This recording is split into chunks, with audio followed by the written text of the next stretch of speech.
না ওদের সিদ্ধারা বিক্রি হয়ে গেল, ওনারা হঠাৎ আন্দোলন থমকে গেল কেন?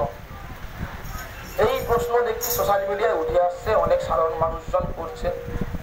তো আজকে এই মঞ্চ থেকে যতজন সাধারণ মানুষ আছে, আমরাও সাধারণ মানুষ, আমরা বাকি যারা নন মেডিকেল, যারা ডাক্তার নন, ওনাদেরকে বলতে চাই আমাদের আন্দোলন থামেনি, থামবেও না, কখনোই থামবে না যতদিন না আমাদের সমস্ত দাবি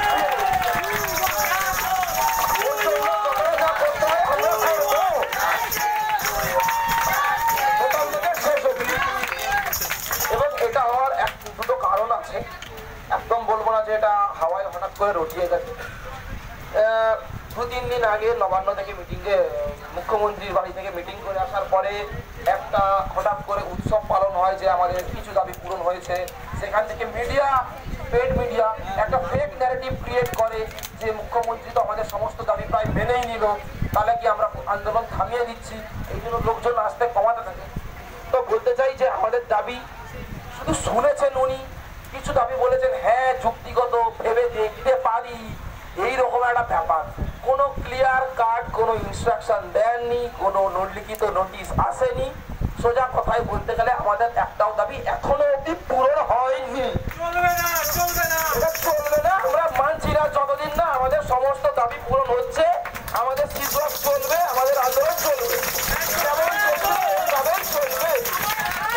আজকে স্বাস্থ্য ভবন হোক কি অন্য কোথাও হোক, এই আন্দোলন দিকে দিকে বাড়বে, আরো ছড়িয়ে যাবে, মানুষের মধ্যে ছড়িয়ে যাবে এবং আরো বৃহৎ আকার ধারণ করবে যতদিন না ওই 14 তলার হাওয়াই চটি আমাদের সমস্ত দাবি মেনে নিচ্ছে।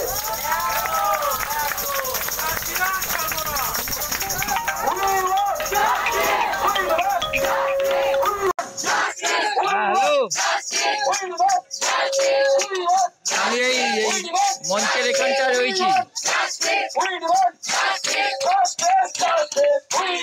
একটুখানি এটা থামুক, আমি ফোন করছি আপনাকে।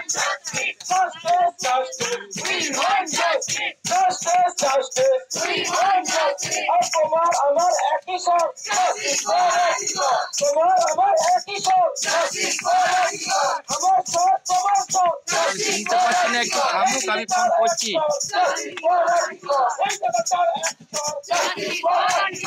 একটুখানি 2 মিনিট বাদে করছি আমি, একটু থামুক, শুনতে পাচ্ছি না কিছু।